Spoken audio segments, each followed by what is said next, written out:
So this is my mono blue draw deck. Yeah, for standard, current standard. It's a simple concept, nothing too advanced. But it is fun. It's a pretty good concept. It is, everything you play gives you a draw. Everything replaces itself. That's the whole idea. And there's something that doesn't really replace itself is Mirage Mirror, but the fact that it can copy something, makes it very useful. Especially if you're copying something that has a into the battlefield effect. You're able to copy it.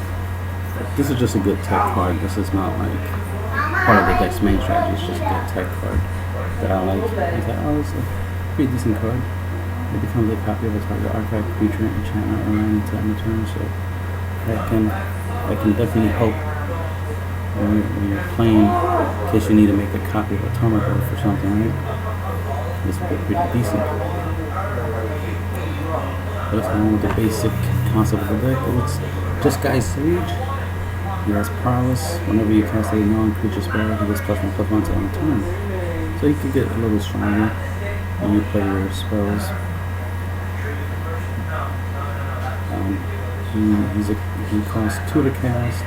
He's a 1/1, and when he dies, draw a card. So he replaces himself. So you put him on board, you use him to try to get some damage or block or something. He dies, he'll just replace himself with another card. You get the idea. So there's 4 of them. Exultant Cultist. It costs 3 to cast. Whenever Cultist dies, draw a card. As you can see, it's a 2/2. It costs 3. It dies. You get to draw a card. Filigree Familiar. It's generic because it's an artifact creature. Costs 3 to cast. It's a 2/2. When Familiar enters the battlefield, you gain 2 life. Life gain is always good because you want to always keep your life at 20. You don't want it to go down to 0. So this is a good way of getting you back in the game, especially if you top deck it, play it. You gain 2 life, which is always useful. It can block you, of course, unless your opponent has trample or a creature that's unblockable. It can block you, and then when it dies, you draw a card.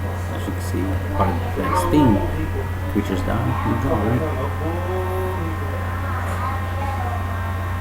Seagate Oracle costs 3 cast. It's a 1/3. When Seagate Oracle enters the battlefield, look at the top 2 cards of your library. Put one of them into your hand and the other one on the bottom of your library. So just by summoning, automatically you'll get to add a card to hand. But at least you get to look at the top 2 and choose to add one to the hand, and then you put that one at the bottom. So the ability to manipulate the top part of it, to manipulate your deck, the top of your deck, is very useful. It's always good to be able to, instead of just drawing the top card, look at the top 2 and then pick which one you want. And then I'm going to put that one away for later. Drownyard Explorers costs 4 to cast. It's a 2/4 creature. When Drownyard Explorers enter the battlefield, you investigate. You put a colorless 2 artifact token into the battlefield with the effect of pay 2 of any color, right? And sacrifice this artifact to artifact. So it makes 2 tokens whenever it enters the battlefield, and then you can use those 2 tokens to draw cards. So it just goes with the whole drawing theme. Plus a 2/4 is not that bad. A 4 toughness is useful. Then we have your sorceries. Drag under. Return target creature to its owner's hand. Draw a card. Because the game has summoning sickness, obviously being able to return opponent's monsters to their hand, drawing a card in your place, to replace this card, make your plays, then your opponent goes, and if they summon a monster again, they're just wasting a turn because they have to summon that monster. Plus has summoning sickness, so they can't attack you, so you gain it on an extra turn, so you can put more stuff on the board and attack. Let's say you play another dragon with the next turn, bounce your opponent's monsters on hand, and you draw them out, you can attack with monsters that are on your side of the field.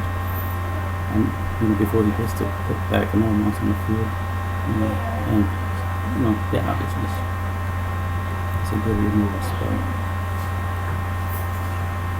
More entrepreneur, as I said, it's just a nice little tech card. It's an artifact that stays in the field, and you can make it become whatever you want it to become. It just makes it a very good tech card.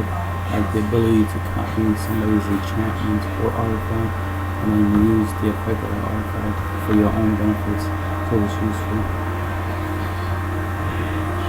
It's a good generic tech card. Should be in every deck. That's what I'm trying to say. Gale Strike. It's an instant, so that makes it extra useful because you can play down points to your return target type creature to his own hand. So in other words, your opponent taps a creature either for an effect or to attack. You can play this, bounce the creature back to their hand, which will prevent any battle damage from happening, any combat from happening, because you can use this in combat phase, and then you get to draw a card to replace it. So you're slowing your opponent down. It's another removal spell. Cost 3 to cast. Even with this, it's an instant, cost 4 to cast.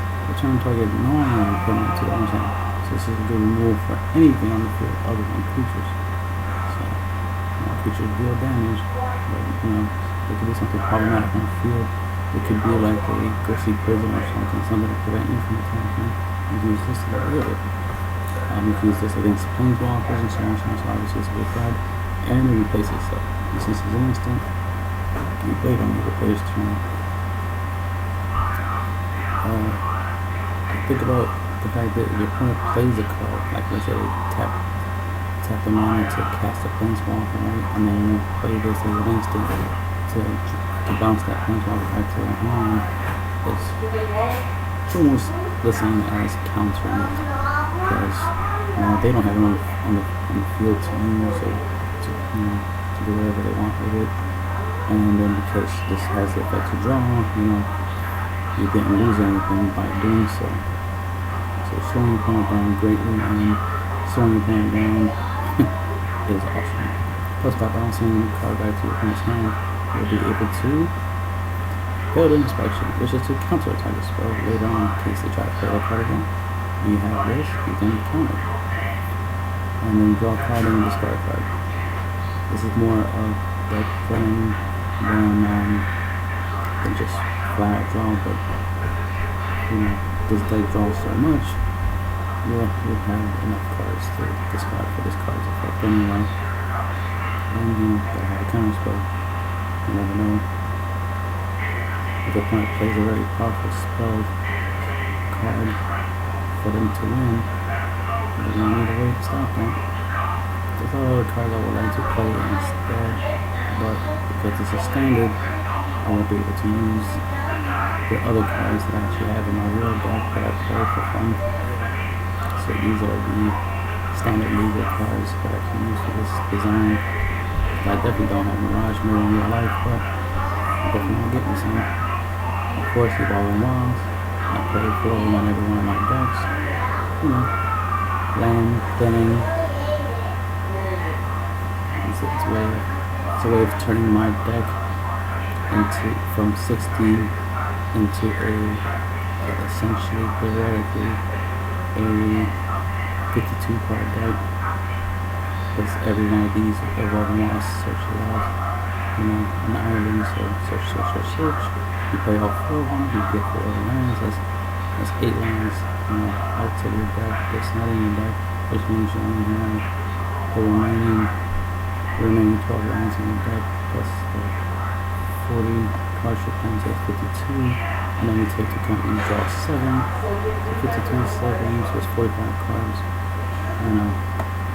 you get the idea. And of course, the basic island, I like the color best ones, so there's 16 of them, 16 of the profile.